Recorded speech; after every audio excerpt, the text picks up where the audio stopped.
வணக்கம் வணக்கம் தோழமைகளே. இன்று 30ஆம் தேதி 9வது மாதம் 2024 திங்கட்கிழமை. ஓகே, இன்று ஒரு யுஎஸ் டாலருடைய மதிப்பு ரிங்கிட் மலேசியா 4 வெள்ளி 10 காசு. பெஸ்ட்.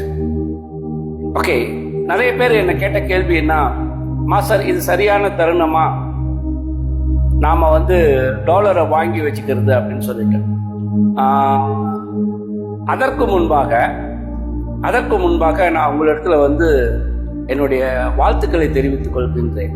அதாவது வெறும் உழைப்பை மட்டுமே நம்பிக்கொண்டிருந்த இந்த சமுதாயம் இன்று பைனான்சியல் பத்தியும் யோசிக்க ஆரம்பிச்சிருக்கின்றது ஒரு முன்னேற்றம் தான் நான் சொல்லுவேன். வாழ்த்துக்கள், சந்தோஷமா. கண்டிப்பாக நமக்கு இதை தெரிந்தாக வேண்டும். இந்த உலகத்தில் சிறப்பாக வாழ வேண்டும் என்றால் இந்த பணத்தை பற்றிய நாலேஜ், தெளிவு நமக்கு மிக முக்கியமா. ஓகே, அதாவது ஏற்கனவே 4.7 இருந்தது ஒரு US dollar 4 ringgit 7, almost 4 ringgit 8, 4 ringgit 78 cent வர்றதுக்கிட்ட வந்தது. இப்போ 4.10 சென்ட் இருக்குது ஒரு யுஎஸ் டாலர். ஓகே, இது ஒரு நல்ல இதுதான். ஓகே, சில பேர் சொல்லிருக்கேன், மாஸ்டர் என்கிட்ட கொஞ்சம் காசு இருக்கு, நான் டாலர் வாங்கி வச்சுக்கிட்டான் அப்படின்னு சொல்லிட்டு. ஓகே, அதற்கு முன்பாக சில விஷயங்களை உங்களுக்கு நான் தெளிவுபடுத்த விரும்புகின்றேன். ஏன் இந்த ரிங்கிட் இது இதாகுது, டாலர் இது இதுன்னு சொல்லும் போது இது ஒரு அரசியல் விளையாட்டு. குளோபலைசேஷன், இது டாலரைசேஷன் ஆவதற்கு இது ஒரு அரசியல் விளையாட்டு விளையாடுறாங்க. இந்த காசு வீழ்ச்சிக்கும் யுக்ரைன் ரஷ்யா போர், அது யுக்ரைன் சொல்ல நேட்டோ ரஷ்யா போர் தான் சொல்லணும், அந்த போருக்கும் பிறகு டாலரை வீழ்ச்சி செய்வதற்கு பிரிக்ஸ் என்கிற 5 நாடுகள் சேர்ந்தது. இப்போ நிறைய நாடுகள் அது கூட்டு சேர்ந்துட்டாங்க. இவர்கள் சேர்ந்து ஒரு குளோபல் கரன்சியை கிரியேட் பண்றாங்க. இப்போதைக்கு எல்லாமே டாலர்ல தான் பரிமாற்றம் செய்யப்படுது. ஏற்கனவே 90 விழுக்காடு எல்லா நாட்டிலுமே டாலர் தான் இது பண்ணிக்கிட்டு இருக்காங்க. சரிங்களா, டாலர். ஓகே, அப்படி இந்த பிரிக்ஸ் அவர்கள் ஃபார்ம் பண்ற ஒரு கரன்சில வெற்றி அடைஞ்சிட்டாங்கன்னு சொன்னா இங்குதான் இருக்கு ட்விஸ்ட். ஓகே, அதாவது நம்ம ப்ரிடிக்ஷன் என்னன்னு கேட்டீங்கன்னா, இந்த அமெரிக்கா எலெக்ஷன் கமலா ஹாரிஸ்க்கும் ட்ரம்ப்க்கு ஏற்படுற இந்த இதுல யாரு ஜெயிக்க போறாங்க, சரிங்களா? ஓகே, அந்த எலெக்ஷனோட எஃபெக்ஷன் கூட இந்த டாலரின் வீழ்ச்சிக்கு காரணமாக இருக்கிறாங்க. அந்த எலெக்ஷன் முடிஞ்ச பிறகு டாலரின் எழுச்சி ஏற்படலாம். அதாவது நான் என்ன சொல்றேன்னா, இது அஸ்யூமிங் தான் நான் பண்றேன். ஏன்னா அப்படி பிரிக்ஸ் ஃபார்ம் ஆயிடுச்சுன்னு சொன்னா, அவங்க ஒரு கரன்சி இது பண்ணிட்டாங்கன்னு சொன்னா, நம்ம கரன்சியும் டாலர் கரன்சி இது செல்லுபடி ஆகாது. அப்படி நம்ம நாடு பிரிக்ஸோட சேர்ந்துட்டான், சரிங்களா? ஆக இது ஒரு சதுரங்க விளையாட்டு தான். அதனால தான் சில பேர் இந்த ஷேர் வாங்குறத பத்தி கேட்டா கூட நான் ஒன்னே சொன்னேன், கொஞ்சம் இந்த யுக்ரைன் ரஷ்யா வாரை கொஞ்சம் வெயிட் பண்ணி பாருங்க அப்படின்னு சொல்லிட்டேன். கிரிப்டோ கூட இந்த தலைவிதி கூட அங்கதான் ஊசலாடுது. ஓகே, அப்படி இந்த இதுல பிரிக்ஸ் ஃபார்ம் ஆகி அதுல வெற்றி அடைஞ்சிட்டாங்கன்னு சொன்னா நிறைய விஷயங்கள், புது விஷயங்கள் வர இருக்குது. ஸோ அதற்கு நம்ம தயார்படுத்திக்கணும். ஆக எது எப்படியோ அப்படி ஒரு ரிஸ்க் எடுக்கணும்னு நீங்க நினைச்சீங்கன்னா, ஒரு ரிஸ்க் எடுக்கலாம் அப்படின்னு நீங்க நினைச்சீங்கன்னு சொன்னா, நீங்க இன்னைக்கு டாலரை நீங்க வாங்குறீங்கன்னு வச்சுக்கோ, ஒரு 10,000 வெள்ளி டாலர் வாங்குறீங்கன்னு வச்சுக்கோங்க. ஒரு 10,000 வெள்ளி டாலர் வாங்குறீங்க, 10,000 வெள்ளிக்கு இன்னைக்கு வேலை 4 வெள்ளி 10 காசா. ஓகே, 10,000 வெள்ளி மலேசியா ரிங்கிட் வச்சு நீங்க டாலர் வாங்குறீங்க.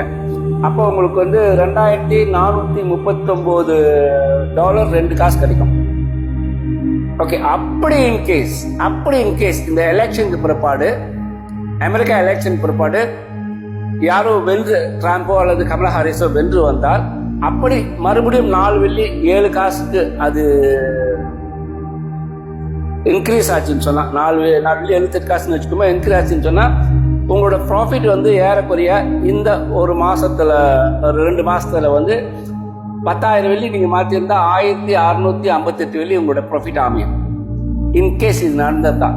ஸோ இது வந்து நான் என்ன சொல்ல வரேன்னா, இது அப் டு யூ, உங்களுடைய இது.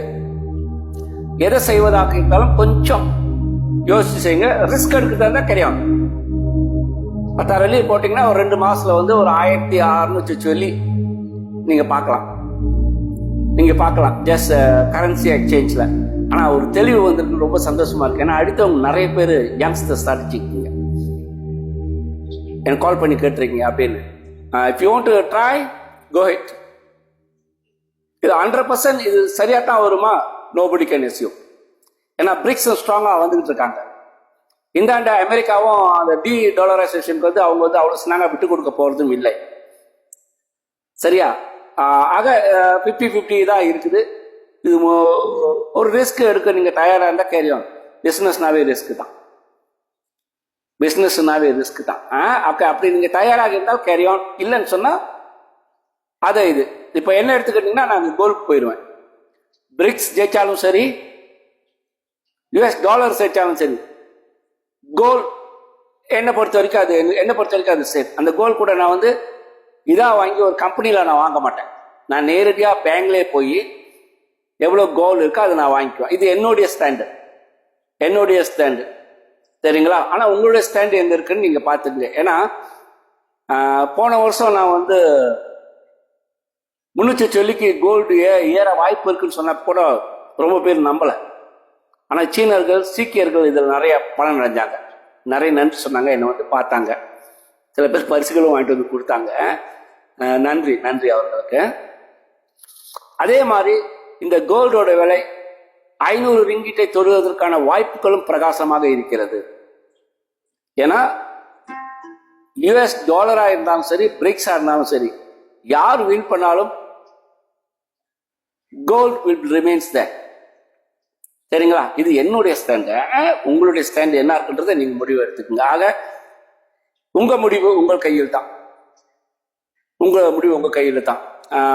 கொஞ்சம் தைரியமா இது பண்ணி அடிச்சிங்கன்னா, US டாலர் வாங்கி வச்சீங்கன்னா ஒரு 10,000 வெள்ளி போனா போது வந்தா வந்து நீங்க அடிச்சிங்கன்னா, அடிச்சா ஜாக்பாட் 2 மாசத்துல வெரி குட் இன்கம். 1658 வெள்ளியா சம்திங் அதே. அப்படி 4.78க்கு போச்சுன்னா கூட கிடைக்கும். சரி, அது பார்த்துக்குங்க.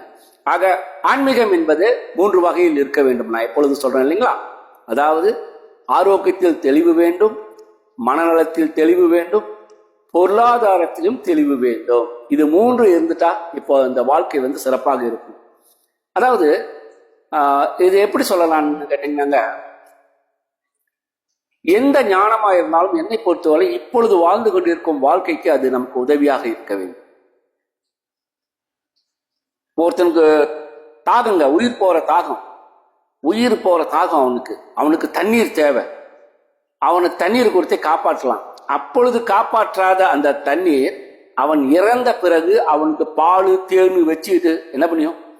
அதே போல ஞானம் என்பது இப்பொழுது வாழக்கூடிய வாழ்க்கைக்கு உதவியாக இருக்க வேண்டும். 3 வகை. மறுபடியும் சொல்றேன், ஆரோக்கியம், மனநலம், பொருளாதாரம் 3லும் சரிபட்டு வந்துச்சுன்னா ரைட் ஃபிட், நம்ம இந்த உலகத்திற்கு சரியாக வாழ்ந்து கொண்டிருக்கிறோம் என்ற அர்த்தம். பொருளாதாரம்னா யாரையும் சார்ந்து வாழாத ஒரு வாழ்க்கை. இப்போ இந்த கரன்சி ட்ரேடிங்ல கேட்டிருக்கீங்களா, தெளிவுபட்டிருக்கீங்கன்னு அர்த்தம். சமுதாயம் வந்து ஒரு நல்ல திசையை நோக்கி பயணம் செஞ்சுக்கிட்டு அர்த்தம். வாழ்த்துக்கள். வாழ்க வளமுடன். திருச்சி மூலம் அன்பே செய்வோம். நல்லதே நினைப்போம், நல்லதே பேசுவோம், நல்லது செய்வோம். நிச்சயமாக உறுதியாக நல்லதே நடக்கும். செழிக்கட்டும் விவசாயம், செயற்படட்டும் நிர்வாகம், உலக மக்கள் முகங்களிலே நிலவட்டும் புன்சிரிப்பு, பலர்க்க விஞ்ஞானம். வாழ்க வாழ்வார். அன்பே சிவம்.